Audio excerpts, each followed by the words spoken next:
Hey everyone, it's Tenney back with you again. We are going through the Mind Games of Rodeo chapter by chapter. And this chapter that we're going to talk about today is the mind-blowing chapter. This is the mental game that is going to mess with your head a little bit. Well, maybe I'm predicting that. So I guess you can choose if you want to let it mess with your head or not. But this one might challenge your BS just a little bit. We'll see what your belief system says to you.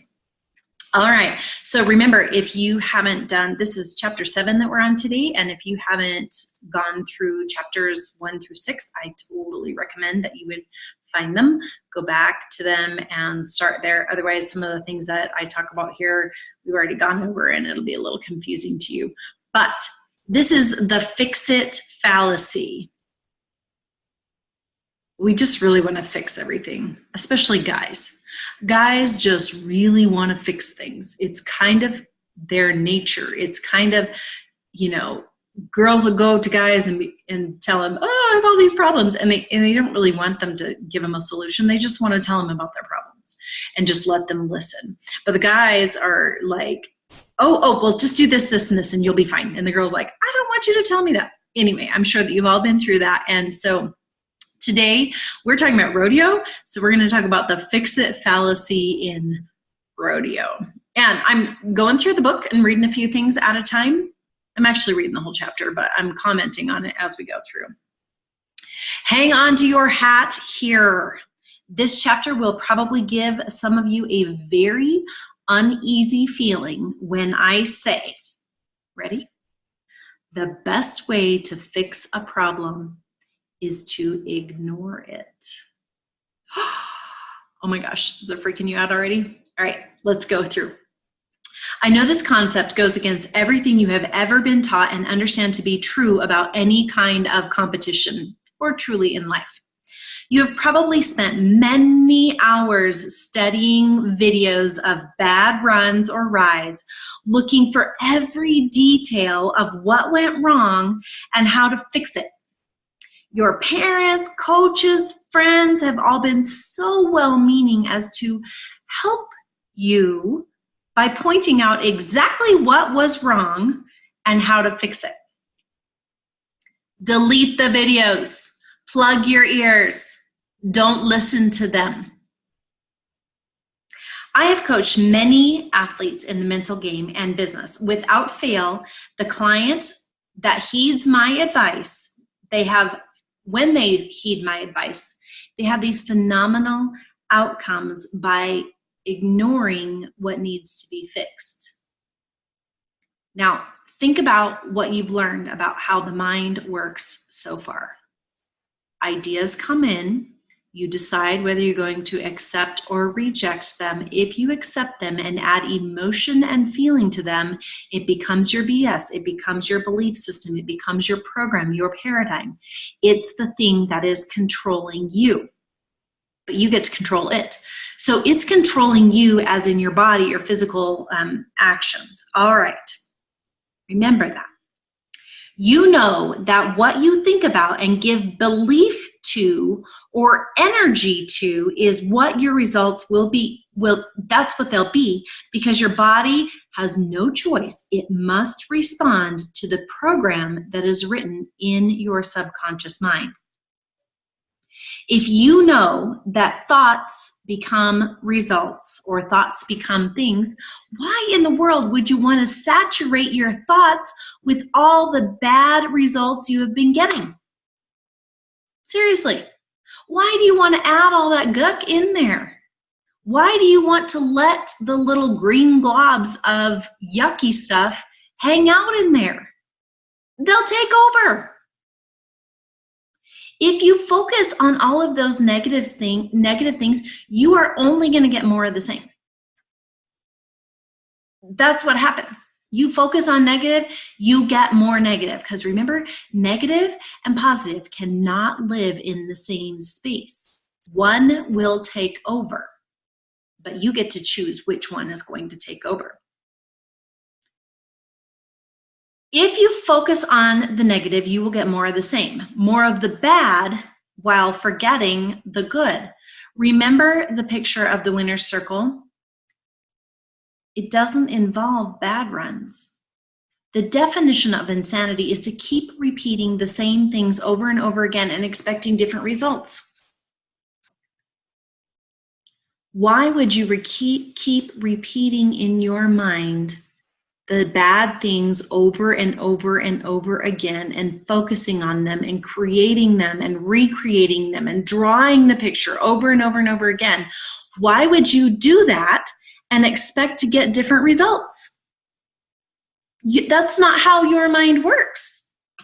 We've talked about that already. Sorry, I'm a little intense, but it just is so simple. And yet we try to make it very, very complicated. Your mind should be filled with thoughts of what you want, not what you don't want. Your mind should be saturated, filled, swimming pool full of water of what you actually want. And this is in your event. This is in your life, your relationships, your work, how much money you want to earn, what house you want to live in, what business you want to build, it doesn't matter. This fits your entire life. It's the greatest thing because circumstance does not control you. You control your circumstance. So focus on the things that you want. Get what you want by thinking about what you want. Put that in there so that it becomes your BS, so that your program is written the way that you want it to be written, not the way that somebody else wants it to be written. Okay? See the good that you want to happen. You have to see the good that you want to happen. And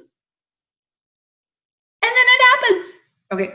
When you are playing a sport or something is not working right, you tend to spend a huge amount of time on trying to fix the problem.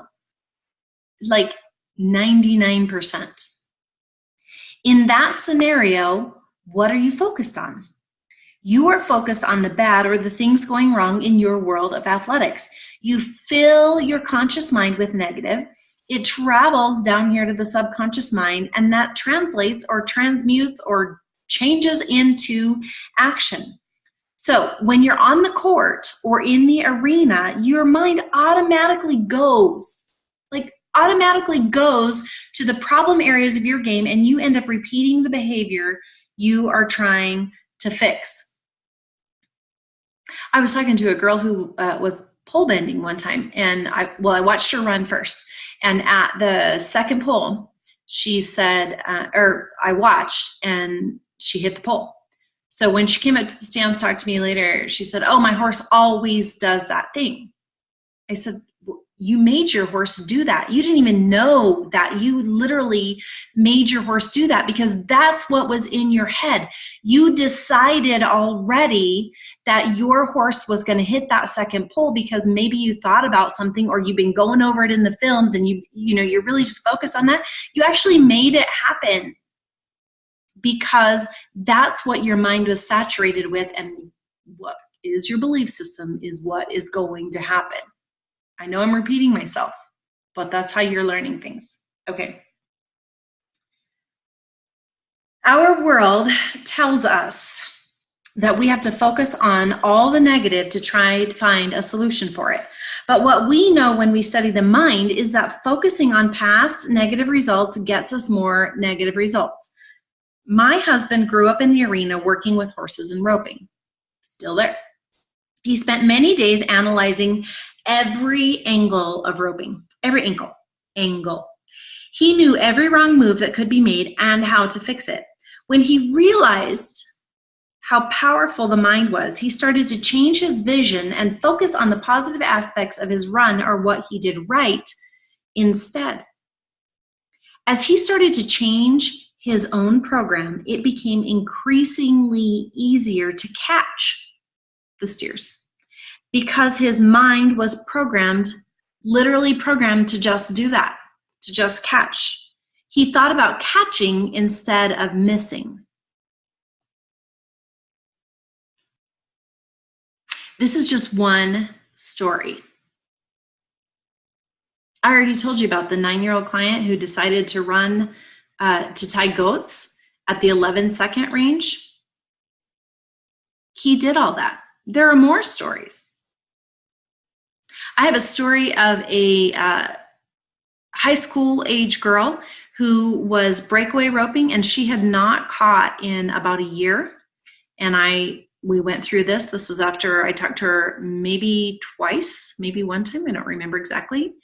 But she thought that she needed all the circumstances to be just exactly right. So, and she gave me everything that went wrong. We went through the runs, all the whole thing.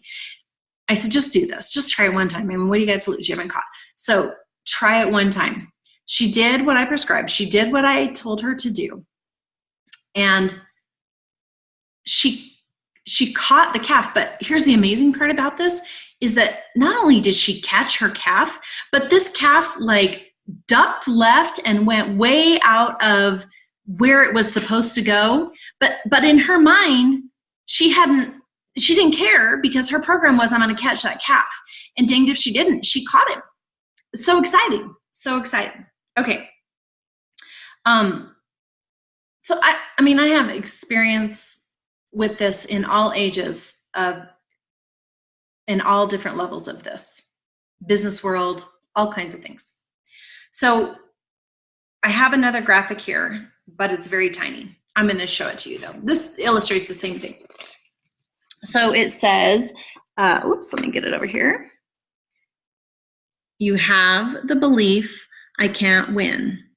So then you try to fix it. Why? Then you practice, practice, practice. Same thing that we talked about with the missile. You practice, practice, practice, but your belief or your program still hasn't changed. You still think, I can't win. And so it comes right back around. So then you don't win. So then that confirms that you can't win. And so it just circles around and around and around and around until you change the program, no matter how much you practice. It's not physically practice. It's not going to matter until you change your program. Like the plants in the garden, you have to focus and put energy into the thing you want to grow. If you put energy into feeding the flowers or the beautiful things that you want, they will grow. If you focus on the weeds or the bad things, same deal is true. They will grow. Whatever you put energy into, that's what's going to grow. It's crucial that you pay attention to what information, those thoughts that are coming in, that you're allowing into your conscious mind, because soon that will become your entire belief system, and that controls your outcomes. Be conscious of what people are saying to you. Like, tune them out if they're telling you things. This is a very it takes a very conscious effort, because most of the people around want to, the nature is to fix it. That's why I say it's the fix it fallacy. So the only way to fix it is by focusing on what you need to fix. And I know that I'm telling you something that is very opposite of that, but I know how the mind works. And I've already explained it to you. And if you change your mind, you will change your game. There is no doubt about that. I've watched it happen. So what I'm saying here is that if you focus on success, paint that picture in your mind, you will be successful. I read a study once that was done with basketball players. They split the players into 3 groups. The goal was to see how thoughts affect results in their free throw shot. The first group was asked to practice daily, actually shooting at the basket for a period of about 20 days. The second group was asked to do absolutely nothing for the same period of time, about 20 days. The third group was asked to imagine themselves shooting at the basket and making a perfect shot every time for 20 days. So they didn't make any physical shots. So we had the one that was physically practicing, the one who was doing, the group that was doing nothing, and then the group that was focusing on just the thought process of making perfect shots. So what do you think happened here as far as improvement goes? I'll tell you. The first group improved 24% on their free throw shots. They were the ones, of course, that practiced physically. Yeah, I mean, they're getting the form, they're working on all the technique of things. So they did improve. They improved 24%. Awesome. The second group that did nothing, obviously no improvement at all because they did nothing. But the phenomenal thing about this study is that the third group improved on their shots by 23%, almost the same number of improvement, almost that same percentage of improvement as the ones right before them that actually practice physically. That's phenomenal. All they did was think about it in the right way. They didn't fix anything. They didn't correct anything. All they did was think about what they wanted, the thing that they wanted. They actually changed their outcomes by simply feeding the right things or the things that they wanted into their mind, which literally created the right actions to improve their outcomes. Think of the implications. If you were to add actual practice with your mindset in this study, it would be almost a 50% improvement as opposed to 23, 24. And I'm telling you, if you don't fix your mind, your belief system, like we talked about before, it will literally block the physical practice that you have from becoming reality. Your mind, remember, this thing is huge. It controls you, but you get to control it. It's a phenomenal thing. All right, we are at the think it through questions for this. And the question is, have you been trying to fix results without working on the cause of the results? See, we all know about the law of cause and effect. The cause is not the outside. The cause comes from within. The cause is your mind. The cause, that's the thing that makes things happen. The effect is what your body does. Starts here, goes here. This controls your body. Those are the results. The cause is your mind, and the results are what your body does in result to that.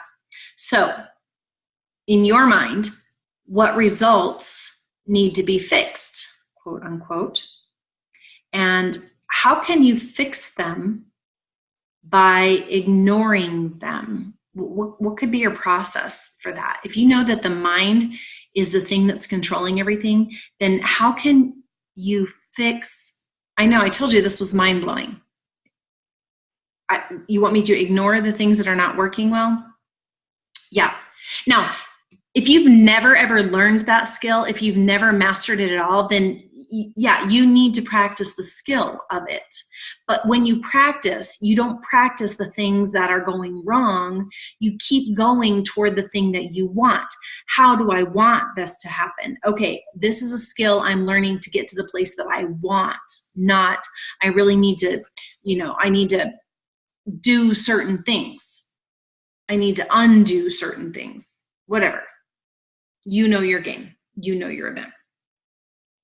And what can you focus on to actually fix the cause or the core issue? This is a concept that is not just going to naturally come, and it's going to be something that does not sit well with you because it's a little bit against the norm or the cultural paradigm, especially in rodeo. Well, I suppose in any sport, because you have those videos. Throw away the bad ones. Delete them. Don't watch them. If things go wrong, don't watch them. You do not want to create a picture of a bad run. Keep watching those things that were great, the runs that were great, the rides that were great. That's what you want to concentrate on. All right. So I told you earlier that we are going to talk about the terror barrier. This is about facing your fears. Everybody has fears that they face in their life for a number of different reasons, and they're real. We create them. We create those fears. I'm going to tell you how that works and how you can undo that fear or how you can work through the fear so that you can come out a victor on the other side, so that you can really reach that potential that is out there for you to get. That's what this is all about. The Mind Games of Rodeo, the real mind game, is how to use your mind to control your results. So cool. Anyway, That was chapter 7. We're now on chapter 8, next round, which is facing your fears, or the fear factor. So excited to be here with you. You can always go to Tenney Training, www.tenneytraining.com, to find out more about myself, my husband. We coach in the mental game, and he trains horses, and I just focus on mindset and how this all works. Study, study, study. So thanks for joining me, and we will see you on the flip side. Have a great day.